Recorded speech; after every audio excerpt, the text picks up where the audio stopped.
प्रेमी सज्जनों तथा विश्ववासियों, सत्य सनातन वैदिक धर्म को ईसाई और मुसलमानों ने उतना नुकसान नहीं पहुंचाया जितना कि ये तथाकथित हिंदू कहलाने वाले पोंगा पंडितों ने। और इन पंडितों की मेहरबानी है कि योगेश्वर कृष्ण जैसे महापुरुष को बदनाम करने में भी संकोच नहीं किया। जिस योगेश्वर कृष्ण को ये ईश्वर मान रहे हैं, भगवान मान रहे हैं, और उन्हें बदनाम करने में ये कौन कौन शब्द का इस्तेमाल किया है, ज़रा आप लोग देखिएगा। इसी योगेश्वर कृष्ण को लोगों ने गाय चराने वाला बताया और माखन चोर भी बताया, जाल भी बताया, चूड़ी बेचने वाला कहा, महिलाओं का कपड़ा लेकर पेड़ पर चढ़ाने में ज़रा सा भी संकोच नहीं किया। कल 30 जनवरी रविवार ये सत्संग में कोलकाता आर्य समाज बड़ा बाजार में जो मेरा प्रवचन था, उसमें इसी विषय पर मैंने प्रकाश डाला और ऋषि दयानंद का योगदान क्या था स्वतंत्रता संग्राम में। ऋषि दयानंद किस तरीके से सच्चाई को उजागर करते हुए जनमानस को वेद के साथ जोड़ने का प्रयास किया, उसी पर ही मेरा वक्तव्य था। ऋषि दयानंद अपने गुरु विरजानंद को गुरु दक्षिणा में 4 चीज़ दे करके आए थे। उसी गुरु दक्षिणा को अक्षरशः ऋषि दयानंद ने चरितार्थ किया। मैं इस वीडियो में 2 का प्रतिपादन किया हूँ और अगले सप्ताह 2 का किया जाएगा। वीडियो अच्छी लगे शेयर करना, लाइक करना, सब्सक्राइब करना और आइकन बिल दबाना न भूलना। धन्यवाद के साथ महेंद्र पाल। चीज़ आप लोगों को बताना चाहूँगा कि बहुत सी वैदिक सिद्धांत के खिलाफ भी गीत में बातें बताई गई हैं, पर उधर मैं नहीं जा रहा हूँ। मैं ऋषि दयानंद पर आ रहा हूँ कि ऋषि दयानंद की चर्चा अभी हम और आप सुन रहे थे। अंतिम भजन में ऋषि दयानंद की शिवरात्रि वाली घटना थी। दीदी आपने बुझते असुविधा हो ना, तो बुझते पाचन तो शिवरात्रि की घटना को हम और आप सुन रहे थे कि ये ऋषि दयानंद की जीवन की घटना है। पिता के आदेश का पालन करते हुए वो शिवरात्रि के व्रत रखे थे, मंदिर में गए, जो हाल देखा उसी का ही वर्णन किया गया है इस गीत में।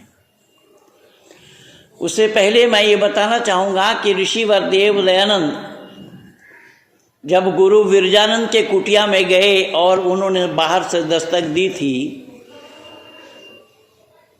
तो अंदर से गुरु ने पूछा कौन?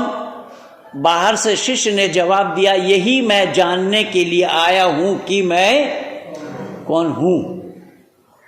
आश्चर्य की बात है कि धरती पर आने वाले खुद नहीं जानते हैं, यानी जो लोग अपने को नहीं जानते हैं तो ईश्वर का जानना क्यों और कैसा संभव होगा? सवाल यहां है। और ईश्वर जानने की चीज है, न कि मानने की वस्तु। बिना जाने मानना संभव नहीं होगा। अब परमात्मा कोई मल्ला बना दिया, हमारा नैया लगा दो, ये संभव नहीं है। ये अवैदिक बातें हैं, वैदिक सिद्धांत के विरुद्ध और खिलाफ बातें हैं। ऋषि दयानंद ने इन्हीं बातों का प्रतिपादन करने के लिए अपने जीवन लगाया। गुरु विरजानंद ने पूछा था, मैं बोल चुका हूं बहुत पहले, क्या पढ़े हो? तो जिन ग्रंथों को वो पढ़े थे उन सब ग्रंथों को उन्होंने जमुना में बहाने के लिए बोला। इन सब को जमुना में बहाओ। क्यों? गुरु विरजानंद को पता था कि ये जिन ग्रंथों को ये पढ़े हैं वो ग्रंथ पढ़ने लायक नहीं है। हालांकि एक दूसरा फोन मैं लाया नहीं, मैं दिखाता आप लोगों को आज। और विशेष करके ये बंगाल में हो रहा है। एक वैष्णवी लोग ये কৃষ্ণের ছেলে কটা শুনবেন? বলবো 80টা। বউ বলা যাবে না, বউ তো ছিল না কৃষ্ণের। ওমা সে কি কথা, বউ ছিল না? না, ওয়ারেন্টি নয় গ্যারেন্টি, কৃষ্ণের কোনো বউ নেই। যদি কোথাও লেখা থাকে কৃষ্ণের বউ উমুক, তাহলে কীর্তন ছেড়ে দিয়ে তার বাড়ি ঝাঁট দেবো সারা লাইফ ধরে।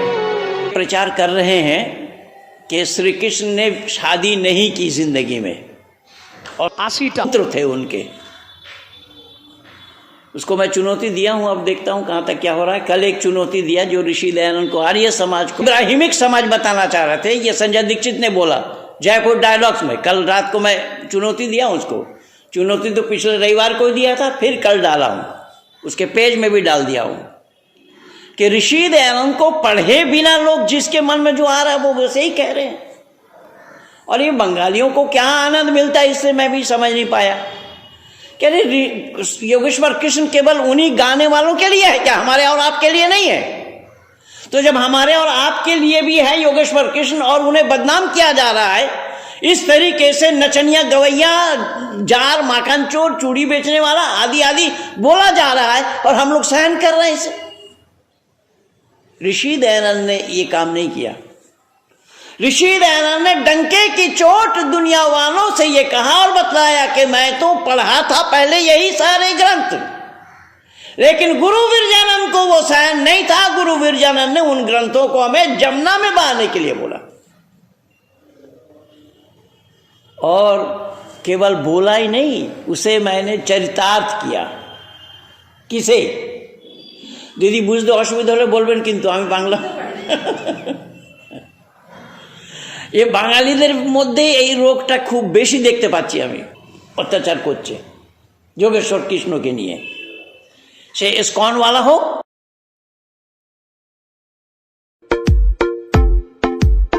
Come on, let's chant his name, Lord Krishna will be happy. আর বৈষ্ণব বলা হোক, যোগেশ্বর কৃষ্ণকে তারা একেবারে নাচানিয়া गवैया मानिए दिए थे। ऋषि दयानंद बतला रहे हैं कि मैंने ये सभी पढ़ा था, लेकिन गुरु विरजानंद ने कहा कि बाबू उससे परमात्मा को नहीं जान पाओगे, और तुम्हें परमात्मा को जानना है। परमात्मा को जानने के लिए चाहिए कि इन ग्रंथों को तुम जमुना में बहा दो, अर्थात इन किताबों को दिल और मन से धो डालो, फेंक दो, बाहर कर दो, तभी मैं सच्चा शिव का पता बता पाऊंगा। 3 वर्ष से कुछ ज्यादा समय ऋषि दयानंद गुरु विरजानंद के शरण में रह करके आर्ष ग्रंथों को पढ़ा, आर्ष विधि को जाना, परमात्मा को जानने का, परमात्मा को पाने का रास्ता क्या है गुरु विरजानंद ने जानकारी दी। वहां से जानकारी लेने के बाद गुरु विरजानंद में जब वहां से दीक्षांत समारोह था, यानी वहां से विदाई थी ऋषि की, तो विरजानंद ने कहा कि तुमने इतना लौंग को इकट्ठा करके गुरु दक्षिणा में हमें देना चाहा, पर मैं तुमसे ये गुरु दक्षिणा में संतुष्ट नहीं हूं। इस गुरु दक्षिणा से मैं संतुष्ट नहीं हूं कि तुमने भिक्षा मांगकर लौंगों को इकट्ठा किया। मैं लौंग का शौकीन हूं, मुझे लौंग पकड़ा करके गुरु दक्षिणा से छुटकारा पाना चाहते हो। मैं इससे सहमत नहीं हूं, मैं गुरु दक्षिणा की मांग कर रहा हूं। शब्द पर ध्यान देंगे। जबकि गुरु विरजानंद ने अब तक किसी विद्यार्थी, कितने विद्यार्थियों को अब तक वो पढ़ा चुके थे, किसी से उन्होंने गुरु दक्षिणा की मांग नहीं की, पर ऋषि दयानंद से मांग रहे हैं। दयानंद का उत्तर था कि स्वामी जी ये तो आप जान रहे हैं, मैं भी जान रहा हूं कि हमारे पास एक कौपीन, एक कमंडल, एक डंडा को छोड़ करके चौथा कोई सामान नहीं। ये 3 वस्तु है मेरे पास, तो मैं क्या दे सकता हूं? गुरु विरजानंद ने कहा है दयानंद ये मत समझना कि मेरे पास आंख नहीं है तो मैं देख नहीं सकता, क्योंकि गुरु विरजानंद के पास चर्म चक्षु नहीं थे, प्रज्ञा चक्षु थे, वो नाभीना थे, देख नहीं सकते थे। उनकी भी बड़ी जीवनी लंबी है। 5 साल के आयु में चेचक हो गया था, भाभी के प्रताड़ना से वो घर से बाहर हुए थे। खैर, तो मैं मांगता हूं गुरुजी, जब आप ये जान रहे हैं और मुझसे जान करके मांग रहे हैं तो मुझे स्वीकार है। गुरु बिरजानंद कह रहे हैं कि मैंने जान करके मांगा और वो गुरु दक्षिणा आपके पास है महज। बेशक आप मांगिए, आप जान रहे हैं मेरे पास है और मैं दे सकता हूं तो बिल्कुल मांगिए आप। उन्होंने 4 चीज की मांग की थी बंधुओं। स्वधर्म का प्रचार और प्रसार करना, स्व संस्कृति का प्रचार और प्रसार करना, स्वराष्ट्र का प्रचार और प्रसार करना, स्वभाषा का प्रचार और प्रसार करना, ये 4 चीज की मांग की थी। और गुरु बिरजानंद को जो जुबान दिया गुरु दक्षिणा में, अक्षरशः ऋषि दयानंद के जीवनी को पढ़ करके देखिएगा, इन 4 बातों को उन्होंने अमल किया। एक एक करके मैं प्रमाण दे रहा हूं। उन्होंने 4 चीज की मांग की। तो कुछ लोग ये भी सोच सकते हैं कि भाई 5 क्यों नहीं मांगे, 4 ही क्यों, 3 भी मांग सकते थे। तो पहले 4 को जानना पड़ेगा, वो 4 क्या है। और जिम्मेदारी के साथ मैं आप लोगों से पूछ रहा हूं, जवाब दे दीजिएगा। जवाब देने में कोई टैक्स लगेगा नहीं। जिस कुर्सी पे आप लोग बैठे हैं इसके टांग कितने हैं? अगर एक निकाल लिया जाए तो जिधर से निकालेंगे उधर लुढ़क जाएंगे आप। एक और लगाया जाए तो जब 4 से आप काम कर सकते हैं तो 5 क्यों लगाएंगे, मिसयूज है। वेद कितने हैं जरा जल्दी जल्दी जोड़ते जाइए। वेद 4 नहीं है, वेद मूलतः एक ही है। ये 4 कांड है, ज्ञान, कर्म, उपासना और विज्ञान, जिसे ऋक, यजुः, साम और अथर्व के नाम से हम जानते हैं। आर्य समाज के तीसरा नियम में देखिएगा, ऋषि दयानंद ने एक वचन में ही लिखा है वेद सब सत्विद्याओं की पुस्तक है। अगर वेद 4 हो गया होता तो वेदों में होता। अब वेद में ही वेद को 3 बताया, वेद त्रयी कहा गया है कि वेद 3 है। वेद तो एक है ही मूलतः। अगर 2 बोलेंगे तो भी अतिशयोक्ति नहीं, 3 बोलेंगे तो भी गलती नहीं, 4 बोलेंगे तो भी गलती नहीं है। 3 इस प्रकार से है कि हमारे और आपकी जो पढ़ने की शैली होती है, जो हम किताब हम और आप पढ़ते हैं, तो किताब कुछ दाहिने से पढ़ा जाता है, कुछ बाएं से पढ़ा जाता है। जैसे उर्दू, अरबी, फारसी इधर से लिखते हैं, इधर से पढ़ते हैं। सिंधी भी इधर से लिखते हैं, इधर से पढ़ते हैं। लेकिन हिंदी, संस्कृत आदि बाएं से लिखते, बाएं से पढ़ते हैं। तो इसी तरीके से कुछ पद है और कुछ गद्य भी है। जैसे गीत सुन रहे थे ना, तो कुछ कथानक है, कथा है, और कुछ पद भी है। लेकिन वेद की एक ऐसी शैली है जो ना पद है और ना गद्य है, इसलिए वेदत्रयी बोला गया है। और परमात्मा की असीम अनुकंपा है। मैं बोल रहा हूं पढ़ने की शैली 3 प्रकार के है, इसीलिए 3 बोला गया। एक पद है, एक गद्य है, एक शैली और है जो ना वो पद है ना गद्य है। पढ़ने का तरीका, शैली दैट मीन्स पढ़ने का तरीका, पद्धति,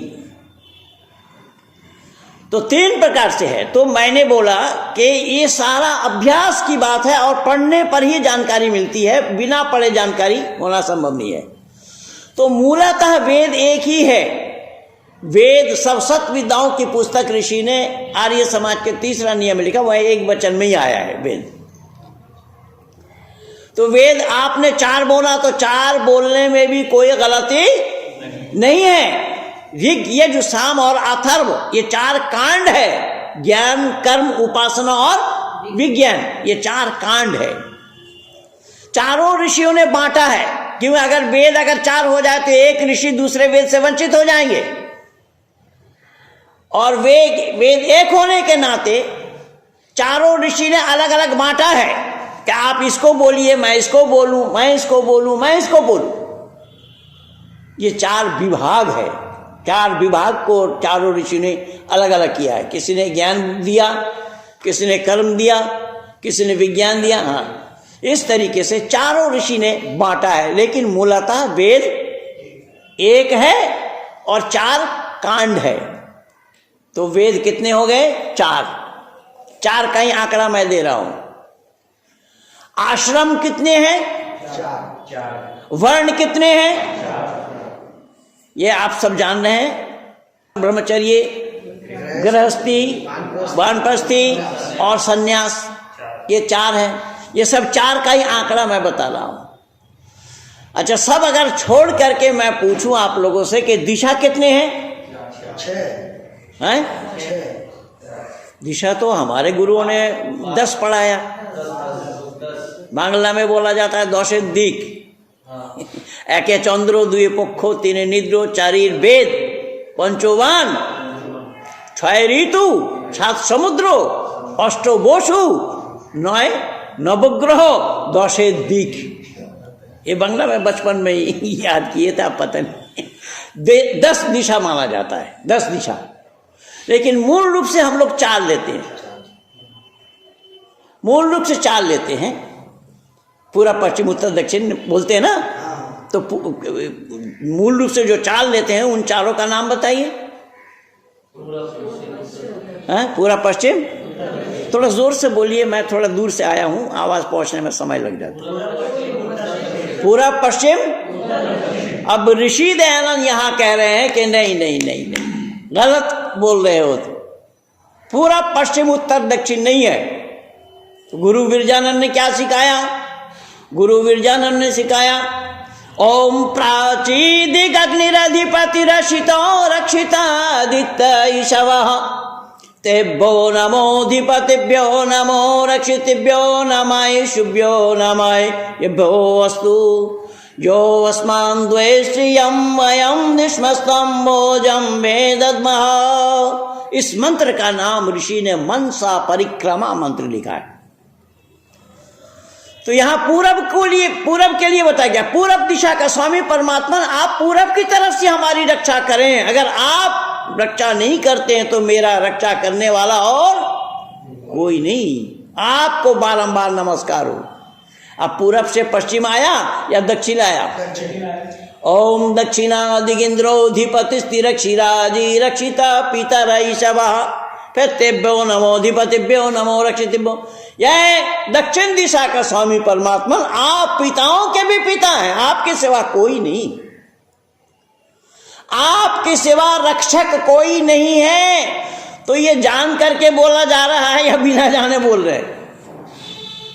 और ये जानकारी महज वेद में है। वेद के सिवा कहीं पर भी किसी को भी जानकारी नहीं है, मैं दावा के साथ कह रहा हूं। और परमात्मा की असीम अनुकंपा है। आज 39 वर्षों से मैं संपूर्ण विश्व के आंगन में इसे सिद्ध कर चुका हूं कि एक ही धर्म है मानव मात्र का, और ईश्वरीय ग्रंथ वेद है। वेद के सिवा ईश्वरीय ग्रंथ किसी और ग्रंथ का, मजहबी ग्रंथों का तो होना संभव नहीं है। मजहबी ग्रंथों का होना संभव नहीं है। क्यों? कैसे? देखिएगा जरा विचार करके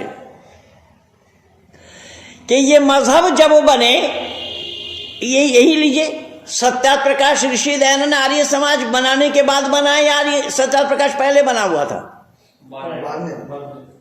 जिम्मेदारी के साथ बोलिएगा, आपस में ही मतभेद हो रहे। वेद के लिए मैं नहीं पूछा, इस सत्यार्थ प्रकाश के लिए पूछा।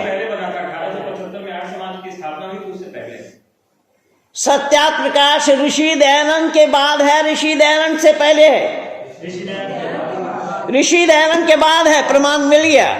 ऋषि दयानंद के बाद है सत्यार्थ प्रकाश। तो इसीलिए ईसा मसीह के बाद है बाइबल। ईसा से पहले बाइबल नहीं, और मोहम्मद से पहले कुरान नहीं। ये जितने भी मजहबी ग्रंथ को आप देखेंगे वो मजहब पहले है, ग्रंथ उनके बाद में है। लेकिन खूबी वेद की ये है कि हमारा वेद पहले है, हम बाद में हैं। हमारा वेद पहले है और हम बाद में है। क्योंकि हमारे से पहले वेद इसलिए है कि वेद हमारा वो परमात्मा का दिया हुआ ज्ञान है। यथेमं वाचम कल्याणी मां बदानी जनभ्या। ये कल्याणी वाणी मानव मात्र के कल्याण के लिए है। अगर कल्याणी वाणी मानव मात्र के कल्याण के लिए लहो तो फिर मानव मात्र के अंदर में पक्षपात की गुंजाइश है या नहीं है? लेकिन परमात्मा पर पक्षपात का दोष लगना संभव नहीं है। इसीलिए मानव मात्र के लिए ही परमपिता परमात्मा ने पहले ज्ञान दिया है। ज्ञान ज्ञान ज्ञान क्यों? कि ज्ञान के बिना कर्म का किया जाना संभव नहीं होगा। जैसा छोटा सा उदाहरण दे रहा हूं, हम लोग जूता चप्पल खोल करके बैठे, जाते समय सब पहनेंगे, अपने अपने जूते चप्पल में पैर रखेंगे, किसी और के में रखेंगे? अपने में। और औरों में पैर चला गया तो पैर बता देगा कि तुम्हारा नहीं है। देखिए, ये पांव डालना ये कर्म है और जानकारी लेना ये ज्ञान है। तो ज्ञान के बिना कर्म का किया जाना संभव होगा? इसीलिए ऋग्वेद पहले बताया जाता है। और बहुत सारे इतिहासवेत्ताओं ने भी माना है कि ऋग्वेद विश्व के लाइब्रेरी में सबसे पुरानी पुस्तक वेद है। इससे पुरानी कोई पुस्तक दुनिया में नहीं है। तो परमपिता परमात्मा ने ज्ञान दिया अपने संतानों को। यथेमं वाचम कल्याणी मां बदाने जनभ्या, ये कल्याणी वाणी मानव मात्र के लिए परमात्मा ने दिया है। अगर परमात्मा किसी को एक को दे, जैसा कुरान, या अय्युहल्लज़ीना आमनू, ऐ ईमान लाने वालों, कुरान अन्नों के लिए नहीं है, केवल ईमान वालों की तरफ मुखातिब है। ऐ ईमान लाने वालों, हे ईमान आनायन कारीगौन। तो ईमान लाना पड़ेगा पहले, तब उनके लिए एक किताब होगी। लेकिन हमारे यहाँ बेईमानों को भी किताब है। हमारे यहाँ ईमानदार शब्द ही नहीं आया, क्योंकि परमात्मा किसी को बेईमान नहीं कह रहे हैं। परमात्मा ने किसी को बेईमान नहीं बोला। बोल, ईमानदारी और बेईमानी तुम मानव योनि में आए हो, वो तुम्हारे ऊपर निर्भर करेगा। तुम अपने कर्मों के अनुसार मानव योनि तुम्हें मिला है, और मानव योनि में आकर के अगर मानवता विरुद्ध कार्य तुम करते हो तो तुम बेईमान कहलाओगे। हाँ, कर्म में ईमानदार और कर्म में बेईमानी। लेकिन कुरान इसको नहीं मानता, इस्लाम इसको नहीं मानता। वो केवल कुरान को मानना, रसूल को मानना, पैगंबरों को मानना, अच्छे बुरे का किस्मत को अल्लाह ने बनाया उसको मानना, जन्नत और जहन्नुम को मानना, मरने के बाद वहाँ जाना है ये सब मानना, आदि आदि। तो इन पर जो विश्वास करते हैं वो ईमानदार कहलाते हैं। लेकिन हमारे यहाँ ऐसी बात नहीं है। इसलिए इस्लाम की मान्यता यह है कि आमन्तु बिल्लाहि व मलाइकतिही व कुतुबिही व रुसुलिही वल यौमिल आखिर वल क़द्रि खैरिही व शर्रिही मिनल्लाहि तआला वल बाअस बअदल मौत। ये ईमान का दायरा है। ये ईमान इसी को ही कहा जाता है। इसको जो बिना चूचरा किए वे मान लेते हैं, तस्लीम करते हैं, कबूल करते हैं, स्वीकार करते हैं, वो ईमानदार कहलाते हैं। पहला शब्द है आमन्तु बिल्लाह, ईमान लाता हूं मैं अल्लाह पर, यानी विश्वास करता हूं मैं अल्लाह को। तो क्या हम लोग परमात्मा को विश्वास नहीं करते या करते हैं? हाथ जोड़ रहा हूं, जल्दी जल्दी बोलिए। हम लोग परमात्मा पर विश्वास करते हैं, परमात्मा पर यकीन करते हैं, परमात्मा पर भरोसा करते हैं, परमात्मा को सर्वरक्षक मानते हैं। ओम के माने सर्वरक्षक है। लेकिन हमारे मानने से हम ईमानदार इस्लाम के नजर में नहीं है। इस्लाम के नजर में भले ही हम परमात्मा को माने, हमें ईमानदार नहीं कहा जाएगा। अब इससे भेद हो गया। लेकिन वेद में ये भेद नहीं है। वेद तो आदि सृष्टि में ही परमपिता परमात्मा ने मानव मात्र को दे दिया है कि तुम मानव योनि तुम्हें मिला है। अब मानव योनि में आकर के अगर मानवता वाला काम तुम्हारा ना हो तो जान रखो तुम मानव कहलाने के हकदार नहीं होगे। उदाहरण के रूप में, जैसा जल का काम क्या है? शीतलता देना, बहना, प्यास बुझाना, आदि आदि। अगर जल प्यास बुझाना बंद कर दे तो जल नाम पड़ेगा। अग्नि का नाम क्या है? जलाना। अग्नि अगर जलाना बंद कर दे तो उसको राख कहेंगे या अग्नि बोलेंगे? तो मानव के लिए भी मानव मात्र को सोचना चाहिए। अगर मानव उस मानव के जो गुण है वो गुण अगर छोड़ देता है, वो मानव कहलाने के अधिकारी कभी भी नहीं हो सकते। लेकिन दुनिया तो आज पागल है। दुनिया जान नहीं रही इस चीज को इस सच्चाई के नजदीक लोग आना नहीं चाहते हैं, इस सच्चाई के नजदीक में लोग आ ही नहीं रहे। क्यों? कि सच्चाई को जानने का प्रयास ही नहीं किया, तो सच्चाई के नजदीक आएंगे क्यों? अगर ये सच्चाई के नजदीक आते होते तो योगेश्वर कृष्ण को नचनिया, गवैया और चूड़ी बेचने वाला मनिहारी महिलाओं का कपड़ा लेकर पेड़ पर चढ़ा था, जिसको भगवान भी मान रहा है, ईश्वर कह रहे हैं। क्या ये काम ईश्वर का हो सकता है? अरे ईश्वर का तो छोड़ो, एक महापुरुष, जब हम महापुरुष कह रहे हैं तो हमारे महापुरुष को हम अपने आप बदनाम कर रही है। कौन सी अकलमंदी की बात है भाई? ये कौन सी बुद्धिमत्ता की बातें हैं कि हम महापुरुष भी बोलें और उन महापुरुष को बदनाम करें? ये संभव होगा? और यही हो रहा है, और उनकी तादाद ज्यादा है, उनकी तादाद ज्यादा है। क्यों? कि सच को लोगों ने जाना नहीं, सच के नजदीक आना नहीं चाहा, सत्य को ग्रहण करना लोगों ने नहीं चाहा। इसीलिए ऋषि दयानंद ने साफ शब्दों में आर्य समाज के चौथा नियम में लिखा है, मानव मात्र के लिए, कि सत्य को ग्रहण करने में और असत्य के छोड़ने में सर्वदा उद्यत रहना चाहिए। किसको? मानव मात्र को। न कोई आर्य समाजी, न कोई हिंदू, न कोई सनातनी, न कोई पुरातनी। सनातनी और पुरातनी नहीं है, और सनातनी ये भले ही अपने को कहते हैं, पर सनातन शब्द का अर्थ कोई नहीं मालूम है। एक शब्द होता है सनातन, दूसरा एक शब्द होता है नूतन। नूतन माने नया, एक होता है पुरातन, पुरातन माने पुराना, और तीसरा होता है सनातन, सनातन के माने जो ना नया और ना पुराना। इसीलिए वेद में आया, सूर्य चंद्रमा सौदाता यथा पूर्व कल्पयत, पहले भी था, अब भी है और आगे भी। तो इस सच्चाई को लोगों ने जाना नहीं, सच्चाई को तिलांजलि दिया। सच्चाई को तिलांजलि देने के बाद मानवता को छोड़कर अपने मनमानी ढंग से एक दूसरे को कत्ल करने में भी संकोच नहीं कर रहे हैं। आज संपूर्ण विश्व के आंगन में ये सारा तमाशा सबके सामने है, केवल मेरे सामने नहीं, सबके सामने है। इसीलिए ऋषि दयानंद ने वहां चार, जो गुरु दक्षिणा में चार बातों को दी है, चार चीजों को दिया है। सबसे पहला क्या आया? स्वधर्म। तो धर्म को जाने बिना उसकी रक्षा हो पाएगी क्या? स्वधर्म का प्रचार और प्रसार करना। मैं इतिहास के पन्नों से बोल रहा हूं, ऋषि दयानंद के जीवनी से बोल रहा हूं। 1872 में ऋषि दयानंद आए थे इसी बंगाल की धरती पर, और 4 महीना कंटिन्यू समय दिया उन्होंने। इतना लंबा समय लगातार कहीं पर भी नहीं दिया। हुगली जिला के अंदर में नैनान नामक स्थान में कानन वाटिका में उठे, राजा द्विजेंद्र मोहन के वाटिका में। राजा द्विजेंद्र मोहन के वाटिका में उठे। अंग्रेजों के राज में अंग्रेजों ने ऋषि दयानंद के खिलाफ प्रचार किया। इंडियन मिरर नाम था पत्रिका का, उसमें ऋषि दयानंद के लिए नंग धड़ंग सन्यासी, मूर्ति भंजक, जबकि मूर्ति तोड़ने वाला ऋषि दयानंद को बताया। और मैं दावा के साथ ये कह रहा हूं, दयानंद को तो छोड़िए, आज तक कोई आर्य समाजी को मूर्ति तोड़ते नहीं दिखाएंगे, नहीं देख पाएंगे।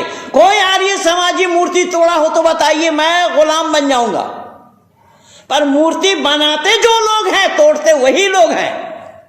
अब विशेष करके मैं तो बंगालियों को ये कहता हूं जो दुर्गा पूजा कहते हैं, ये माँ के कातिल है, माँ के हत्यारा है। माँ माँ चिल्लाएंगे और उसको पानी में डुबोने में जरा सा भी संकोच नहीं करेंगे।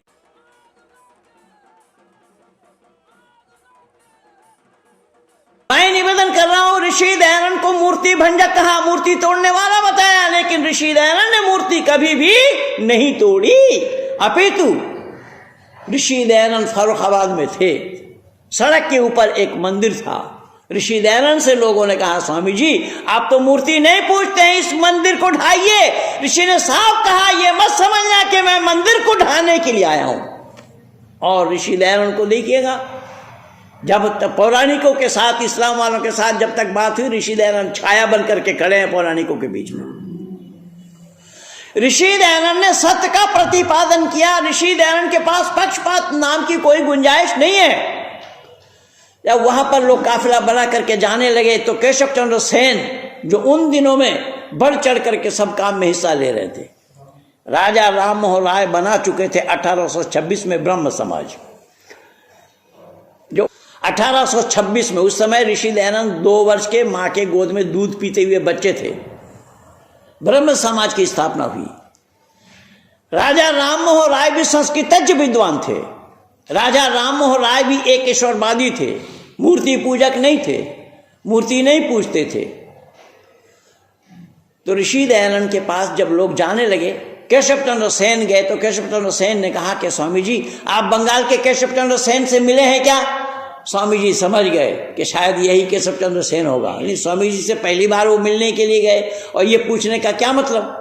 स्वामी जी ने कहा मैं उनसे बात भी किया हूं। तो इतना ही सुनना था कि केशव चंद्र सेन तो थर्रा गए, ये कोई मामूली सन्यासी नहीं होगा। उनको दावत दिया, स्वामी जी आप मेरे निवास पर भी चलिए, आप महिलाओं को अपने विचारों से वंचित क्यों करते हैं? स्वामी जी ने कहा कि मैं महिलाओं से विचार से वंचित करना नहीं चाहता। जिस दृष्टि से पुरुष हमें देखते हैं, महिलाएं उस दृष्टि से देख सकती हैं क्या? तो केशव चंद्र सेन ने कहा कि स्वामी जी बंगाल में ये खूबी है कि यहाँ एक पुरुष दूसरे पुरुष से जिस तरीके से घुले मिले रहते हैं, यहाँ की महिलाएं भी पुरुषों से इस तरीके से घुली मिली रहती हैं, इसलिए आपको जाना चाहिए। पर आप केवल कॉपिन पहनते हैं, आप वस्त्र अवश्य धारण करिएगा और संस्कृत छोड़ करके हिंदी बोलना। आप ऋषि दयानंद ने सहर्ष स्वीकार किया, हिंदी बोलना चालू किया केशव चंद्र सेन के सुझाव से। कॉपिन वस्त्र पहनना भी चालू किया। कौशीय वस्त्र पहन करके ऋषि दयानंद 1873 के 9 जनवरी में केशव चंद्र सेन के वाटिका में पहुंचे। केशव चंद्र सेन अपने मित्र मंडलियों को बुला रखे थे। वो अंग्रेजों के पिट्ठू थे। अंग्रेजी राज में बड़े बड़े बिशपों को बुला रखे थे। उन दिनों में तो भारत की राजधानी बंगाल कलकत्ता हुआ करता था, तो जो राजधानी के जो बड़े आर्च बिशप है उनको भी बुलाए थे। स्वामी जी वहाँ वेद सब सत्य विद्याओं की पुस्तक है, वेद का पढ़ना पढ़ाना सुनना सुनाना, ये बोला। स्वामी जी ने जब वेद को प्रतिपादित किया, वेद सब सत्य विद्याओं की पुस्तक कहा, तो उसमें पादरी ने सवाल उठाया, स्वामी जी ये कैसा कह रहे हैं आप कि वेद सब सत्य विद्याओं की पुस्तक है? स्वामी जी ने कहा कि मैं जान करके बोल रहा हूं। तो बोले बाइबल सत्य विद्या की पुस्तक नहीं है। स्वामी जी ने कहा हो सकता है आपके नजर में हो, लेकिन मैं आपसे बाइबल से पूछ रहा हूं, आप बता दीजिए। बाइबल की उत्पत्ति विषय में है, ये धरती जलाशय ही जलाशय था, पानी पानी था, पानी में अल्लाह का सिंहासन तैर रहा था। अल्लाह ने सोचा, यहोवा ने सोचा, गॉड ने सोचा हम दुनिया बनाए, तो सबसे पहले प्रातःकाल के समय को बनाया। उस समय को देखा तो गॉड ने कहा, यहोवा ने कहा बहुत अच्छा है। स्वामी जी ने पूछा, पादरी महोदय जरा बराए मेहरबानी आप बता दीजिए कि प्रातःकाल का समय अच्छा हुआ करता है स्वतः, ये ज्ञान परमात्मा को, आपके यहोवा को था या नहीं? अगर उनको ज्ञान रहा होता तो ये कैसे कहते? उस आत्मा परमात्मा की आत्मा मंडरा रहा था। स्वामी जी ने कहा उस मंडराते हुई आत्मा को देखा किसने? बोले क्या मतलब? बोले लिखा गया, देख करके लिखा या बिना देखे लिखा? पादरी के पास एक भी जवाब नहीं था। पादरी ने चाहा स्वामी जी को वाइसराय से मिलाना। देखिए ये स्वधर्म का प्रचार हुआ यहाँ, बड़ी लंबी कहानी है, मैं बहुत जल्दी में हूं, समय कम है। वहां वाइसराय से मिलाने के लिए गए, उसमें केशव चंद्र सेन थे, स्वामी जी के साथ लेकर के गए सब। वाइसराय ने कहा कि बाबा आप एक सन्यासी हैं, परमात्मा के भक्त हैं, तो आप जो ये प्रचार कर रहे हैं कुरान के खिलाफ, बाइबल के खिलाफ और आदि आदि मूर्ति पूजा को खिलाफ, तो आप डरते नहीं है? तो स्वामी जी ने कहा मैं तो खिलाफ किसी का भी नहीं बोला। देखिए शब्द पर ध्यान दीजिएगा। स्वामी जी ने कहा मैं तो किसी के खिलाफ बोला ही नहीं। क्यों? कि जो बात बाइबल में लिखी हुई है मैंने वही पूछा आपसे, जो कुरान में जो बात लिखी हुई है मैं वही पूछ रहा हूं। और मूर्ति पूजा वेद विरुद्ध है, मूर्ति पूजा करना सही है या गलत, ये मैं लोगों से पूछ रहा हूं। मैंने खंडन कहां किया, मैंने विरोध कहां किया? करे ना लोग शौक से करे, लेकिन परमात्मा ने भेजा दिया है तो अपने दिमाग से विचार करके करेंगे या दिमाग में ताला डालकर करेंगे? स्वामी जी ने कहा मैं तो दिमाग का ताला खोल रहा हूं। पादरी के पास जवाब नहीं, उसमें वाइसराय के पास जवाब नहीं था। वाइसराय ने कहा कि ये जो आप प्रचार कर रहे हैं ये अवसर आपको मुहैया कराया अंग्रेजों ने, क्योंकि मुगल काल में आप ये प्रचार नहीं कर सकते थे। तो जब अंग्रेजों ने ये अवसर मुहैया कराया, लेकिन अंग्रेजों ने अगर ये अवसर दिया ना, उसका भी कारण था। देखिए, अंग्रेज अगर ये अवसर ना देते होते प्रचार करने का तो ईसाईयत का भी प्रचार प्रसार नहीं होता।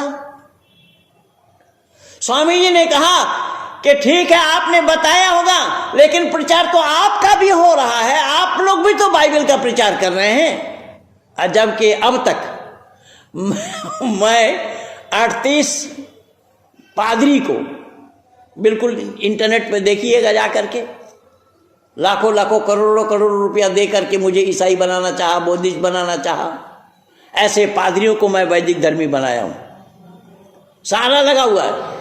स्वामी जी कह रहे हैं कि मैंने तो ये बताया आपको कि आपका भी प्रचार हो रहा है इससे। तो बोले फिर स्वामी जी आप ऐसा करना कि आप परमात्मा से प्रार्थना करें कि अंग्रेजों का राज यहां पर बरकरार रहे। लेकिन ऋषि दयानंद का जवाब सुनिएगा।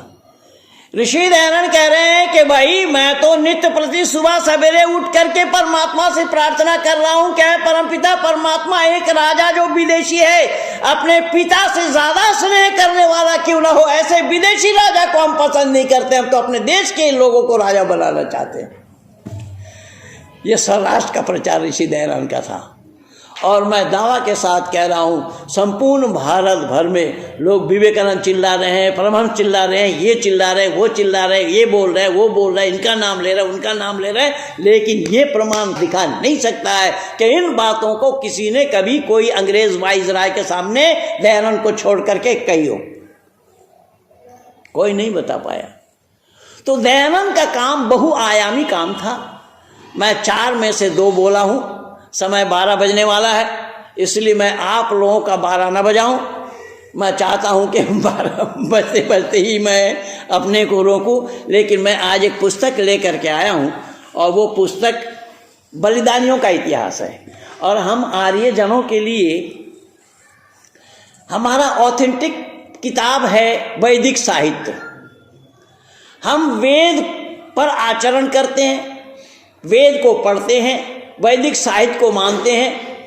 वेद विरुद्ध जहां कहीं भी किसी साहित्य में जो बताया गया है, ऐसे किताब को हम लोग पढ़ने से बचते हैं। और ये पुस्तक प्रकाशित है हरियाणा साहित्य संस्थान से, गुरुकुल झज्जर से।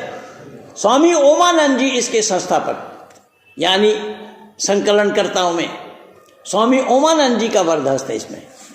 मैं पिछले सप्ताह आप लोगों को बताया था नेताजी सुभाष चंद्र बोस के बारे में, और माननीय प्रधान जी बोल उठे, और नेताजी की लड़की भी है। माननीय प्रधान जी बाबू दीनदयाल जी ने बोला था।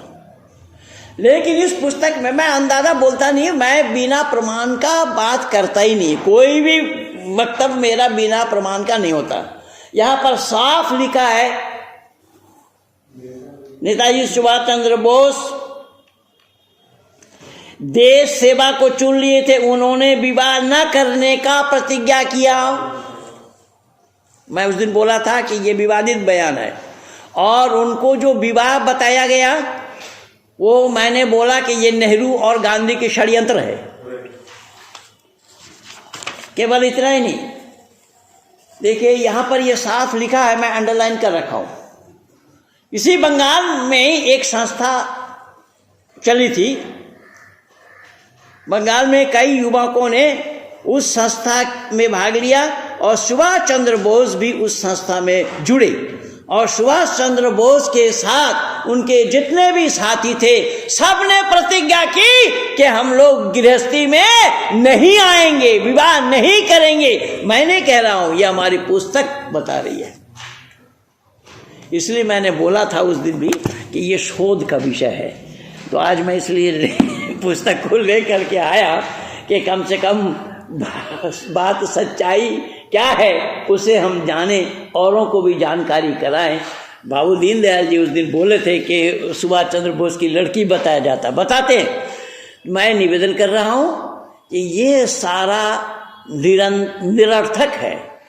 यानी सुभाष चंद्र बोस जी के साथ भी धोखा किया है और अपने लोगों ने धोखा किया है। बाहर वालों का करना वो तो था ही, बाकी अपने लोगों ने धोखा करते हुए ही सुभाष चंद्र बोस को हमारे देश में आने नहीं दिया। तो समय 12 बज रहा है, मैं अतिक्रमण न करता हुआ यहीं पर ही अपनी वाणी को विराम दे रहा हूँ। बाकी 2 प्रमाण अगले सप्ताह मैं सुनाऊंगा। आज 2 गुरु दक्षिणा 2 की बातें मैंने की, 2 की चर्चा की, अगले सप्ताह 2 की चर्चा करूंगा।